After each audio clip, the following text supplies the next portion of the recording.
Hello dear friends, last class में मैंने photo electric effect के बारे में डिस्कस किया था। आज के क्लास में हम Bohr's model of atom that means bourse theory के बारे में डिस्कस करेंगे।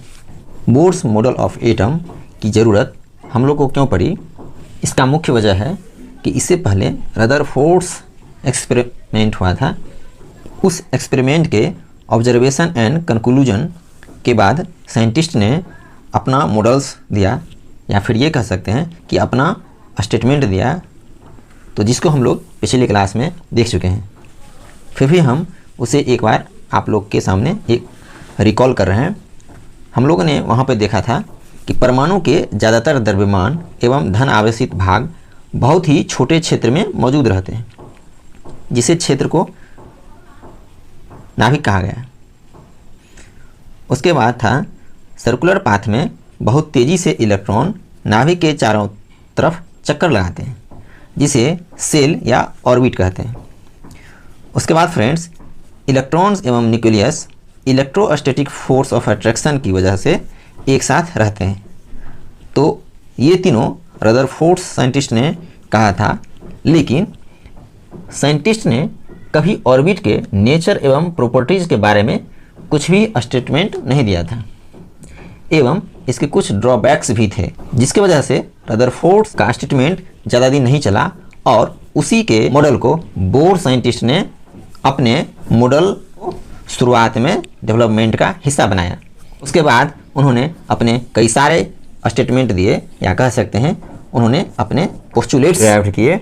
इस पोस्टुलेट्स को एक एक करके हम आगे देखेंगे। उससे पहले हम जरा बोर्स मॉडल ऑफ एटम का इंट्रोडक्शन देख लेते हैं। सन 1913 ईस्वी में नील्स बोर साइंटिस्ट ने हाइड्रोजन एटम के बारे में अपना मॉडल दिया, और वो लाइन स्पेक्ट्रम एवं एटम के स्टेबिलिटी को एक्सप्लेन किया, और किसी भी एटम के लाइन स्पेक्ट्रम एंड स्टेबिलिटी को वो एक्सप्लेन करने के लिए हाइड्रोजन एटम्स के मॉडल को वो बेसिक मानते हुए उन्होंने अपना थॉट्स, या कह सकते हैं पोस्टुलेट्स दिया। और ये केवल उन्होंने हाइड्रोजन एटम के लिए कहा था, या फिर कह सकते हैं कि हाइड्रोजन एटम के जैसे कुछ स्पेसीज थे या कुछ एटम थे, जैसे कि हीलियम, लिथियम, बेरिलियम। इस तरह से इन्होंने इन सब के लिए अपना स्टेटमेंट दिया। और इसके अलावे जो भी एटम्स हैं उसके बारे में बोर्स साइंटिस्ट ने कुछ भी नहीं कहा, इसलिए बोर्स के मॉडल को अधूरा कहा गया है। दैट मीन्स जो भी बोर्स साइंटिस्ट ने कहा या जो भी पोस्टुलेट्स उन्होंने दिया वो सब सही थे, बट केवल वो हाइड्रोजन एटम एवं उसके जैसे स्पेसीज के बारे में कहा गया। तो फ्रेंड्स, अब हम लोग इनके द्वारा दिए गए पोस्टुलेट्स को एक एक करके समझ लेते हैं। सबसे पहला पोस्टुलेट्स था, the electron revolves around the nucleus only in certain circular orbits called the energy shells और लेवल्स। दैट मीन्स इलेक्ट्रॉन्स नाभिक के चारों तरफ केवल एक फिक्स्ड ऑर्बिट, या कह सकते हैं एक फिक्स्ड सर्कुलर ऑर्बिट में घूमते हैं। दैट मीन्स इलेक्ट्रॉन्स किसी भी फिक्स्ड सर्कुलर ऑर्बिट में रहते हुए न्यूक्लियस के चारों तरफ रिवॉल्व करते हैं। इसे एनर्जी सेल्स या एनर्जी लेवल्स कहा गया। An electron revolving in a particular energy shell is associated with a fixed amount of energy. That means electron जो है हमारा, वो एक फिक्स्ड अमाउंट ऑफ एनर्जी के साथ किसी भी पर्टिकुलर सेल में वो घूमते रहते हैं। इसको हम इस तरह से समझेंगे कि पर्टिकुलर उस ऑर्बिट के लिए हमारा एनर्जी जो होगा वो फिक्स होगा। मतलब ये कि अगर इलेक्ट्रॉन न्यूक्लियस के चारों तरफ घूमते हैं किसी भी फिक्स्ड ऑर्बिट में, तो उस ऑर्बिट का एनर्जी एवं रेडियस दोनों फिक्स होगा। उसके बाद है friends, these energy shells are numbered as 1 2 3 etc from nucleus और designated as KLMN etc shells. That means इस एनर्जी सेल्स को एक नंबर के द्वारा दिखाया गया, या फिर कह सकते हैं इंग्लिश के कुछ लेटर्स हैं उसके द्वारा दिखाया गया। तो यहाँ पर नंबर 1 2 3 4 इस तरह से एवं KLMN से भी इसे डिनोट किया गया। इसको हम फिगर 1 से फ्रेंड्स यहाँ पर देख सकते हैं कि यहाँ पर एक न्यूक्लियस है जिस पर पॉजिटिव चार्ज है, और आप लोग जानते हैं कि प्रोटॉन पर पॉजिटिव चार्ज होता है और न्यूट्रॉन्स चार्जलेस होता है, इसलिए न्यूक्लियस पूर्ण रूप से पॉजिटिव चार्जेबल होते हैं। एवं यहाँ पर फ्रेंड्स एक ऑर्बिट है जिसमें इलेक्ट्रॉन्स न्यूक्लियस के चारों तरफ चक्कर लगा रहे हैं, और यहाँ पर इस ऑर्बिट्स का एनर्जी एंड रेडियस दोनों फिक्स होता है, जिसे आप लोग फिगर में देख पा रहे हैं। नेक्स्ट स्टेटमेंट है हमारा, the electrons revolves around the nucleus in certain discrete orbit और energy levels without losing any energy. That means electrons nucleus के चारों तरफ अपने सेल्स में या ऑर्बिट में बिना किसी एनर्जी को लूज किए हुए, या कह सकते हैं बिना एनर्जी को वो ख़त्म किए हुए घूमते रहते हैं, या कह सकते हैं इलेक्ट्रॉन्स बिना किसी एनर्जी को खपत किए हुए अपने ऑर्बिट्स में वो नाभिक के चारों तरफ चक्कर लगाते रहते हैं। नेक्स्ट है, an electron present in a particular energy cells possess a definite amount of energy. So these energy cells are called a stationary energy state. That means वो energy cells जिसमें एक fixed amount of energy होता है उसमें electrons present होते हैं। So these energy cells are also called a stationary energy states. That means in energy cells या orbits को stationary energy state कहा गया है। फ्रेंड्स फिगर 2 में हम लोग यहाँ पर देख पा रहे हैं कि न्यूक्लियस के चारों तरफ मेरा N1 ऑर्बिट है एवं उसके बाद N2 ऑर्बिट है, दोनों का अपना अपना एक एनर्जी है E1 एंड E2, इस तरह से हम कह सकते हैं। एवं N1 ऑर्बिट में इलेक्ट्रॉन रिवॉल्व कर रहा है, तो ये इलेक्ट्रॉन उस ऑर्बिट में रिवॉल्व करते हुए रहेगा जब तक कि उसके एनर्जी को बढ़ाया ना जाए। अगर हम उसके एनर्जी को बढ़ाते हैं तो वो अपने सेल्स को छोड़ करके अपने से हायर वाले सेल में पहुंच जाएगा। यानी इस इलेक्ट्रॉन्स के एनर्जी को हम किस तरह से बढ़ा सकते हैं, उसके लिए हमें बाहर से एनर्जी को प्रोवाइड करना होगा। दैट मीन्स वो एनर्जी हम एक EMR यानी कि इलेक्ट्रोमैग्नेटिक रेडिएशन के रूप में दे सकते हैं, और ये एनर्जी जिसे हम एक स्मॉल एनर्जी के रूप में कह सकते हैं, दैट मीन्स डेल E हो सकता है। और जैसे ही उस इलेक्ट्रॉन्स के पास ये एनर्जी आता है वैसे ही ये इलेक्ट्रॉन्स अपने ऑर्बिट को छोड़ करके अपने से हायर ऑर्बिट वाले में ये मूव कर जाता है। और अगर फिर उस हायर ऑर्बिट वाले से अगर फिर अपने पहले वाले ऑर्बिट में आना चाहता है तो फिर उतनी ही एनर्जी को वो रिलीज कर देगा, यानी उतनी ही एनर्जी को वो छोड़ देगा, तभी जाकर के वो फिर से अपने पहले वाले ऑर्बिट में आ सकता है। इसे दोस्तों हम इस तरह से भी समझ सकते हैं कि अगर कोई इलेक्ट्रॉन अपने ऑर्बिट से दूसरे ऑर्बिट में अगर जाना चाह रहा है तो उसके पास एक सफिशिएंट एनर्जी होना चाहिए, और वो एनर्जी हायर ऑर्बिट वाले एनर्जी सेल के बराबर होना चाहिए। उससे कम होने पर वो हायर ऑर्बिट वाले में नहीं पहुंच पाएंगे। इसे फ्रेंड्स हम इस तरह से भी समझ सकते हैं कि अगर N1 ऑर्बिट में जो इलेक्ट्रॉन्स हैं उनके पास अगर 100 जूल एनर्जी है एवं N2 ऑर्बिट में जो इलेक्ट्रॉन हैं उनके पास 200 जूल एनर्जी है, तो अगर N1 ऑर्बिट वाले इलेक्ट्रॉन्स N2 ऑर्बिट में जाना चाह रहे हैं तो उनको 100 से 200 जूल एनर्जी उनको करना होगा, यानी उनको 200 जूल के पास एनर्जी चाहिए ही चाहिए। अगर 200 जूल से थोड़ा सा भी अगर कम हुआ लाइक दैट 198 या 199 जूल, तो वो नहीं जा पाएंगे। इसके लिए उन्हें 200 जूल्स होना ही पड़ेगा। नेक्स्ट पॉइंट है हमारा friends, the frequency of the radiation absorbed or emitted during the transition differ in energy as follows.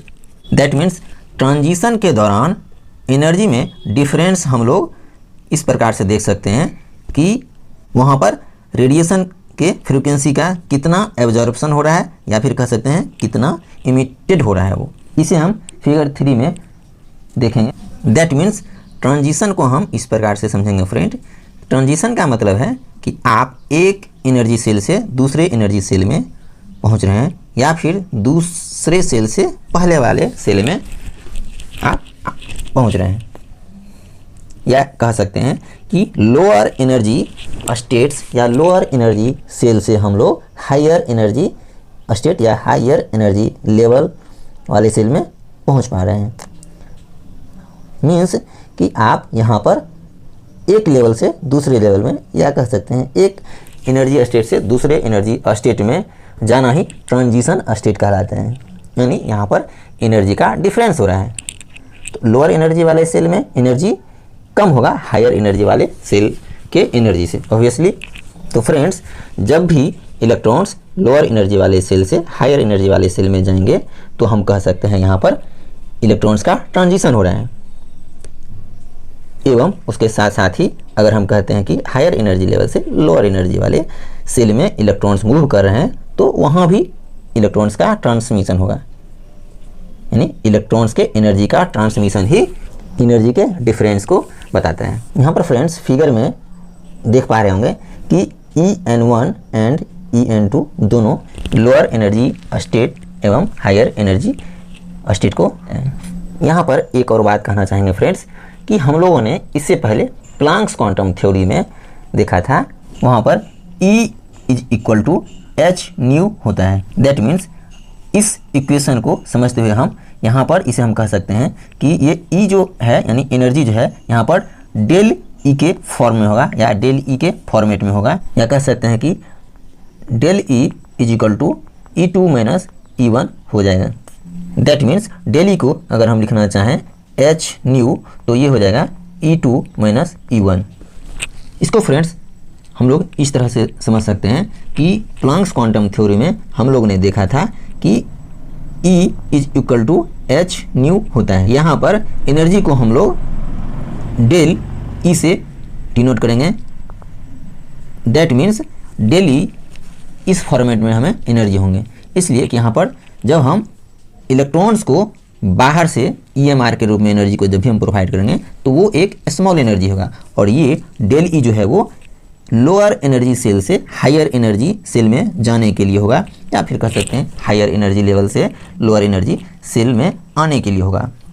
That means दोनों के डिफरेंस को हम लोग डेल E से डिनोट करते हैं, यानी इतना एनर्जी हमें इलेक्ट्रॉन्स को प्रोवाइड करने होंगे, या फिर इतना ही एनर्जी इलेक्ट्रॉन्स को इजेक्ट करके वो हायर से लोअर वाले सेल में उनको आने के लिए करने पड़ेंगे। तो फ्रेंड्स, इसे हम इस तरह से लिख सकते हैं कि del E is equal to हो जाएगा E2 minus E1 is equal to h nu हो जाएगा।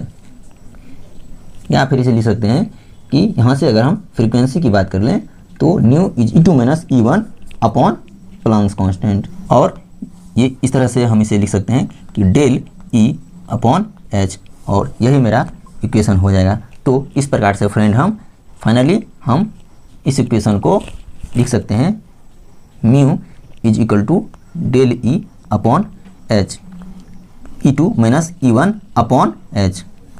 इस इक्वेशन को फ्रेंड्स हम लोग बोर्स फ्रीक्वेंसी रूल कहेंगे।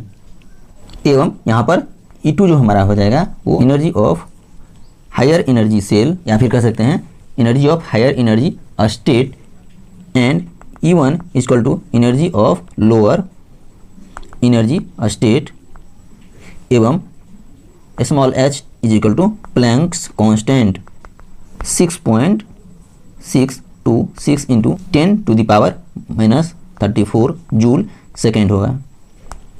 नाउ फ्रेंड्स, अब हम देख लेते हैं नेक्स्ट पॉइंट है हमारा, an electron jumps from its lower energy level to a higher energy level by absorbing A definite amount of energy. अभी हम इस पॉइंट को फ्रेंड्स समझ रहे थे और उसी को हम लोग फिर से एक बार समझने का कोशिश करेंगे। तो मीन्स इलेक्ट्रॉन्स को एक डिफिनिट अमाउंट ऑफ एनर्जी के साथ लोअर एनर्जी लेवल से हायर एनर्जी लेवल में जाना होगा, otherwise higher to lower by emitted a definite amount of energy. That means अगर उसे हायर लेवल एनर्जी से लोअर एनर्जी लेवल में अगर आना है तो उसे उतनी ही एनर्जी को इमिट करना होगा, या कह सकते हैं इजेक्ट करना होगा, या फिर कह सकते हैं उतनी एनर्जी को छोड़ करके या फिर उत्सर्जन करके उसे पुनः वापस आना होगा।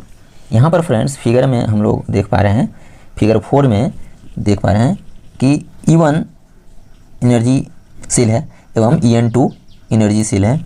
जहाँ पर इलेक्ट्रॉन्स N1 सेल से अगर वो N2 सेल में आता है तो उसे एक EMR यानी डेल E एनर्जी को ले करके यानी उसको एब्जॉर्ब करके हम कह सकते हैं उसको आना होगा N1 ऑर्बिट से N2 ऑर्बिट में।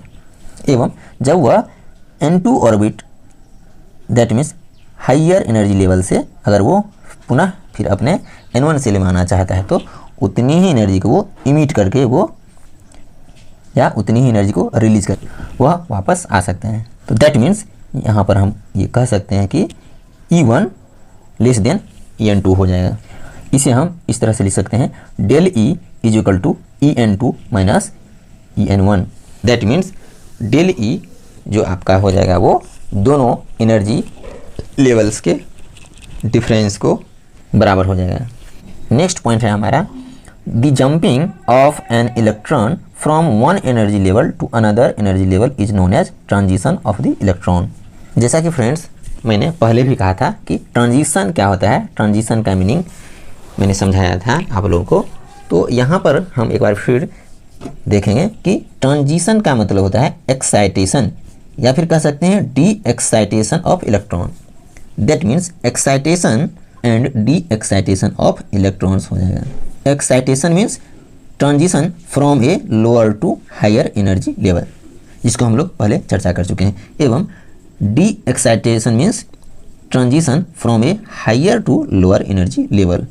तो फ्रेंड्स इस तरह से हम excitation and de excitation of electron को समझ सकते हैं। दैट मीन्स फ्रेंड्स इलेक्ट्रॉन्स जब जंप करते हैं एक एनर्जी लेवल से दूसरे एनर्जी लेवल में तो उसे हम ट्रांजिशन ऑफ द इलेक्ट्रॉन्स कहते हैं। नेक्स्ट पॉइंट है हमारा friends if an electron of mass m moves with a velocity v in a circular orbit of radius r then angular momentum of electrons is equal to mvr। Friends यहाँ पर एक words है angular momentum. Angular momentum आप लोगों ने physics में पढ़ा होगा, इसे फिर से हम थोड़ा सा एक बार रिव्यू कर देते हैं। एंगुलर मोमेंटम क्या होता है इसको समझने के लिए इससे पहले हम ये समझते हैं कि मोमेंटम क्या होता है, या कह सकते हैं लीनियर मोमेंटम क्या होता है। Momentum means mass into velocity, यानी अगर किसी भी बॉडी का अगर हम मोमेंटम निकालना चाह रहे हैं तो उस बॉडी के पास मास के साथ साथ वेलोसिटी भी होना चाहिए। यानी अगर कोई बॉडी है, अगर हम इसके लिए अगर मान लें कि कोई कार है हमारे पास, तो वो कार में अगर हम वेलोसिटी दे दें या कह सकते हैं अगर हम कार को हम स्टार्ट करके आगे बढ़ने के लिए छोड़ दें तो हम कह सकते हैं कि वो कार एक मोमेंटम के साथ आगे बढ़ रही है, या कह सकते हैं उस कार में मोमेंटम है, यानी उस कार में मास के साथ साथ वेलोसिटी है, अर्थात मोमेंटम या लीनियर मोमेंटम उस कार में है। तो उसी प्रकार से जब हम उसी कार को अगर हम किसी सर्कुलर पाथ पर अगर हम उसे चला रहे हैं या कितनी भी स्पीड में अगर उसे हम लेकर के चला रहे हैं तो वहाँ पर वो मोमेंटम एंगुलर मोमेंटम कहलाएगा। दैट मीन्स कि वहाँ पर सर्कुलर पाथ में रेडियस का कंसेप्ट आ जाएगा, यानी उस सर्कुलर पाथ के सेंटर से जो हमारे गाड़ी के पास जो डिस्टेंस होगा वो डिस्टेंस आपको रेडियस के रूप में होगा और वो उस डिस्टेंस को आपको कंसीडर करना होगा इन एंगुलर मोमेंटम। यानी हम कह सकते हैं कि वहाँ पर एंगुलर मोमेंटम आपका हो जाएगा mass into velocity into radius, यानी वहाँ पर मास और वेलोसिटी के साथ साथ रेडियस भी वहाँ पर आपको कंसीडर करना होगा, तभी जाकर के हम कह सकते हैं कि पर्टिकुलर उस कार का एंगुलर मोमेंटम निकाला जा सकता है। तो जब भी हम एंगुलर मोमेंटम की बात करेंगे तो वहाँ पर मास, वेलोसिटी और रेडियस तीनों का जिक्र करना होगा। तो फ्रेंड्स इस चीज़ को आप लोग फिजिक्स में भी पहले पढ़े होंगे। उसके बाद है फ्रेंड्स हमारा point angular momentum of the electrons should be quantized. That means angular momentums जो है वो क्वांटाइज्ड होनी चाहिए। क्वांटाइज्ड वर्ड को फ्रेंड्स हम लोग पहले के क्लास में, इससे पहले वाले क्लास में हम लोग देख चुके हैं और आपको समझा चुके हैं कि क्वांटाइज्ड क्या होता है, यानी क्वांटाइजेशन ऑफ एनर्जी क्या होती है। यानी यहाँ पर आपका जो होगा इलेक्ट्रॉन्स का एंगुलर मोमेंटम वो आपको फ्रैक्शन के फॉर्म में नहीं होना चाहिए या डेसिमल के फॉर्म में नहीं होना चाहिए। वो नेक्स्ट है, in a given stationary state it can be expressed as mvr is equal to n into h upon 2π। That means friends कोई भी स्टेशनरी स्टेट अगर दिया हुआ है तो वहाँ पर एंगुलर मोमेंटम का इक्वेशन कुछ इस प्रकार से हो जाएगा, जिसको हम यहाँ पर mvr is equal to nh upon 2π कह सकते हैं। ये इक्वेशन किसी भी दिए गए स्टेशनरी स्टेट के लिए लागू होगा। इस इक्वेशन में फ्रेंड्स n जो हमारा है वो एक इंटीजर है और ये integer n equal to number of orbit हो जाएगा, यानी 1 2 3 एंड सो ऑन। एंड उसके बाद फ्रेंड्स h आपका प्लैंक्स कांस्टेंट है। दैट मीन्स फ्रेंड्स अगर हम किसी भी इलेक्ट्रॉन्स के एंगुलर मोमेंटम की बात करते हैं तो उसे हम नंबर ऑफ ऑर्बिट के कंसीडर करते हुए पर्टिकुलर उस ऑर्बिट का एंगुलर मोमेंटम जानना होगा। मतलब ये कि अगर कोई इलेक्ट्रॉन्स फर्स्ट ऑर्बिट में है तो उसका एंगुलर मोमेंटम दैट मीन उस इलेक्ट्रॉन्स का एंगुलर मोमेंटम h अपॉन 2π हो जाएगा, और अगर सेकेंड ऑर्बिट का कोई इलेक्ट्रॉन है तो उसका एंगुलर मोमेंटम 2h अपॉन 2π हो जाएगा। उसी प्रकार से थर्ड ऑर्बिट में 3h upon 2π and so on, इस तरह से आगे बढ़ता जाएगा। यहाँ पर फ्रेंड्स आप लोग फिगर में देख पा रहे हैं कि किसी भी ऑर्बिट में जब इलेक्ट्रॉन्स मेरा रहता है तो उसका एंगुलर मोमेंटम हम कुछ इस तरह से दे सकते हैं कि इलेक्ट्रॉन का यहाँ पर मास दिखाया गया है एवं v फॉर वेलोसिटी एवं r फॉर रेडियस। तो यहाँ पर तीनों को कंसीडर करके हम लोग फ्रेंड्स यहाँ पर इसका एंगुलर मोमेंटम हम निकाल सकते हैं, यानी उस पर्टिकुलर इलेक्ट्रॉन्स के लिए एंगुलर मोमेंटम हमारा हो जाएगा। और फ्रेंड्स अगर हमारा यहाँ पर ऑर्बिट nth सेल होगा तो हम कह सकते हैं कि इस nth सेल के लिए एंगुलर मोमेंटम nh अपॉन 2π हो जाएगा। दैट मीन्स जब भी एंगुलर मोमेंटम होगा तो वो h upon 2π, 2h upon 2π, 3h upon 2π, 4h upon 2π कुछ इस तरह से होगा, ना कि वो 1.3 h अपॉन 2π, 2.8 h अपॉन 2π इस तरह से होगा। दैट मीन्स कह सकते हैं कि यहाँ पर एंगुलर मोमेंटम कभी भी फ्रैक्शंस या फिर डेसिमल्स फॉर्म में नहीं होंगे, वो हमेशा एक इंटीजर होंगे यानी होल नंबर होंगे। तो इस प्रकार से फ्रेंड्स हम कह सकते हैं कि एंगुलर मोमेंटम जो है वो हमेशा क्वांटाइज्ड होगा, यानी angular momentum of the electrons should be quantized. That means friend angular momentums of an electron is an integer whole number multiples of h upon 2π। That means केवल वे एनर्जी सेल्स अलाउड होंगे जिनके पास quantized angular momentum होंगे। तो friends इस प्रकार से हम लोगों ने आज के क्लास में बोर्स मॉडल ऑफ एटम के बारे में समझा एवं उसके पोस्टुलेट्स के हर एक पॉइंट्स को डिस्कस किया। इस मॉडल को क्यों अधूरा कहा गया इसके बारे में भी हम लोगों ने जाना एवं इसके बाद के भी मॉडल हम लोग के सामने आया है जिसकी चर्चा हम अगले क्लास में करेंगे। लेकिन बोर्स मॉडल को कभी भी फेल नहीं कहा गया। बोर्स साइंटिस्ट ने जो भी बातें कहीं और जिसके लिए भी कहीं वो 100% करेक्ट है। और अगले क्लास में हम देखेंगे कि इसके बाद जो भी मॉडल आया वो इस मॉडल के कंसेप्ट को कितना आगे बढ़ाया है। तो फ्रेंड्स अगले क्लास में हम hydrogen spectrum explanation based on Bohr's model of atom के बारे में डिस्कस करेंगे। या हम कह सकते हैं कि बोर्स मॉडल ऑफ एटम के आधार पर हाइड्रोजन स्पेक्ट्रम क्या होता है उसको हम लोग अच्छी तरह से डिस्कस करेंगे। तो फ्रेंड्स आज के क्लास में बस इतना ही। मिलते हैं नेक्स्ट क्लास में अगले नए टॉपिक के साथ। अगर आप लोगों को इस क्लास से किसी भी प्रकार की समस्या होती है तो प्लीज़ कमेंट बॉक्स में कमेंट करना ना भूलें।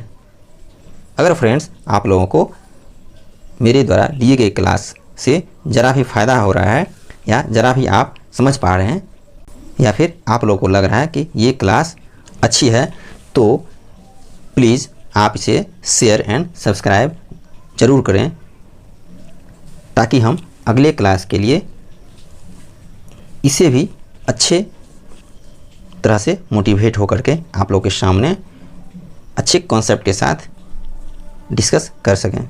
और जिन्होंने अभी तक सब्सक्राइब नहीं किया है मेरे इस चैनल को, तो प्लीज़ उन लोगों से रिक्वेस्ट है कि अच्छे कॉन्सेप्ट्स के लिए, इस पूरे सिलेबस के लिए